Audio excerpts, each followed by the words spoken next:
Hallo und herzlich willkommen bei Learn German with Ben. In diesem Video lernst du verschiedene Gemüsesorten in der Einzahl und der Mehrzahl kennen. Mein Name ist Ben und ich würde sagen, los geht's. Die Tomate, die Tomaten.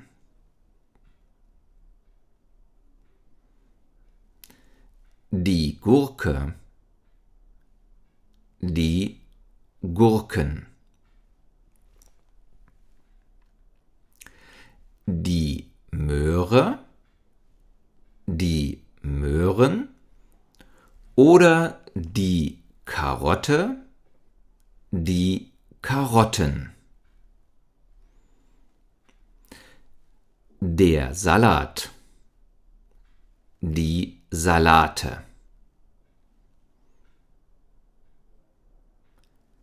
Das Radieschen, die Radieschen.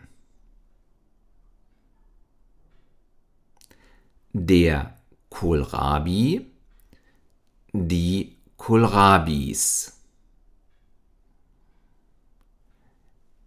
Die Zwiebel, die Zwiebeln.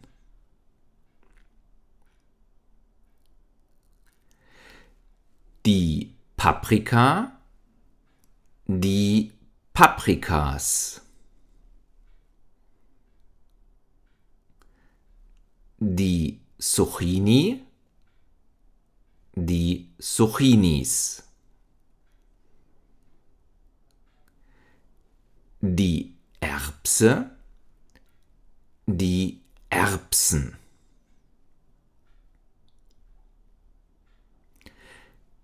Der Spargel, die Spargel.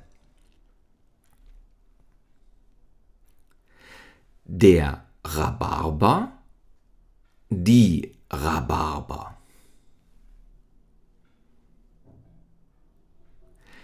Der Brokkoli, die Brokkolis. Achte auf die beiden möglichen Schreibweisen. Die Aubergine, die Auberginen. Der Mais, die Maise. Das sagst du aber nur bei Sorten. Der Blumenkohl, die Blumenkohle.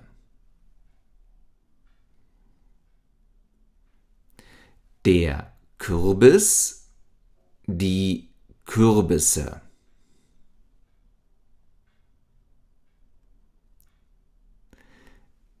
Der Ingwer, die Ingwer.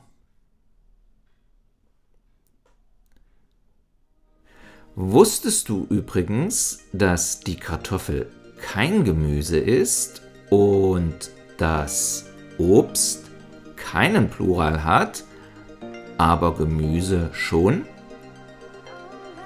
Es heißt das Gemüse, die Gemüse. Und das war's für heute. Ich bedanke mich fürs Zuschauen und sage Tschüss, bis zum nächsten Mal. Dein Ben.